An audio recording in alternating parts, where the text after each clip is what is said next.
अखिलेश यादव का पहला रिएक्शन आ गया है। किसान के हित के लिए कोई फैसला नहीं लिया, इसलिए 10 मार्च के बाद उत्तर प्रदेश से भारतीय जनता पार्टी का साफ होना तय है।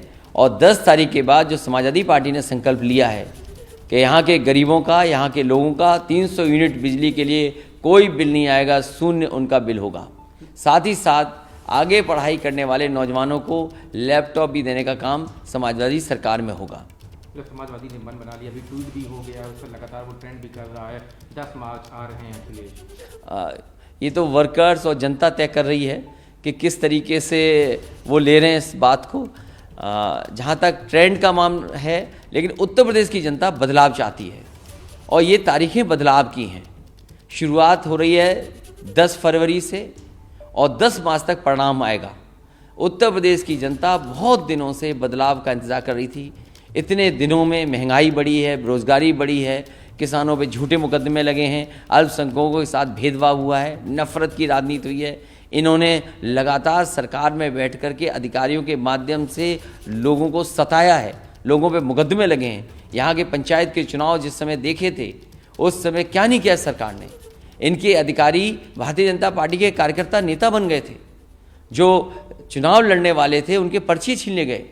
पूरे देश ने देखा कि किस तरीके से गरीब माताओं बहनें जो फॉर्म भरना चाहती थी उनके कपड़े फाड़ दिए गए, साड़ी छीन ली गई।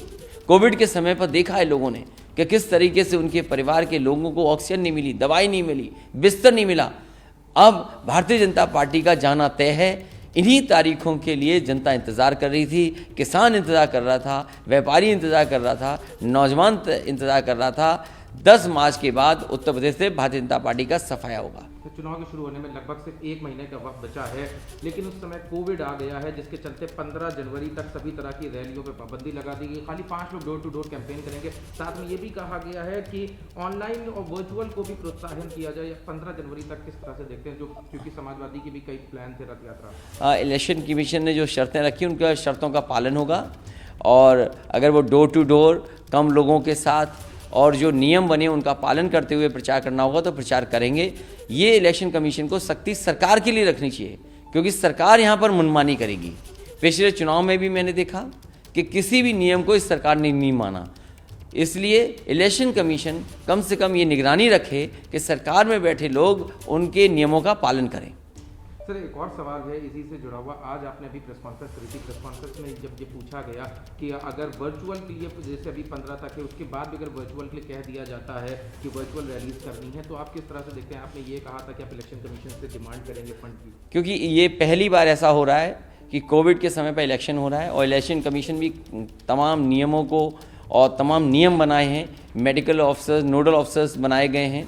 डिस्ट्रिक्ट और अन्य जगह पर मेडिकल ऑफिसर भी नोडल ऑफिसर्स हैं। तो कहीं ना कहीं आशंका इस बात की भी है कि कोविड होगा या कोविड फैलेगा। और अगर वर्चुअल रैली के लिए हम जाएंगे तो उन पार्टियों के लिए कहीं ना कहीं इलेक्शन कमीशन को सोचना चाहिए। जिन पॉलिटिकल पार्टीज़ के पास, जिन पॉलिटिकल पार्टीज़ के वर्कर्स के पास अगर कोई इंफ्रास्ट्रक्चर नहीं है, वर्चुअल रैली के लिए तमाम चीज़ें नहीं हैं, तो आखिरकार वो कैसे करेंगे? इसलिए कहीं ना कहीं इलेक्शन कमीशन को कुछ तो सहयोग करना चाहिए, चाहे वो चैनल के माध्यम से विपक्ष के लोगों को समय ज़्यादा दें, फ्री में समय मिले। ये अगर इलेक्शन कमीशन चिन्हित करता है, निश्चित करता है, तो वर्चुअल रैली या वर्चुअल कार्यक्रम या पॉलिटिकल पार्टीज़ अपनी बात जनता तक पहुंचाने चाहेंगे तो ये कामयाब रहेंगे। सर, लेकिन ऐसा क्यों किया जाए? क्योंकि वर्चुअल का सहारा अगर बीजेपी भी लेगी, सारी पार्टीज लेगी, तो बाकी लोगों के लिए सॉफ्ट कॉर्नर क्यों उनको फंड की ज़रूरत पड़ेगी? मैं ये चाहता हूँ कि सभी पार्टियों को मौका मिले और इलेक्शन कमीशन ये कहे कि लोकतंत्र को मजबूत बनाना है तो सभी पॉलिटिकल पार्टीज़ के लिए बराबर से देखना चाहिए।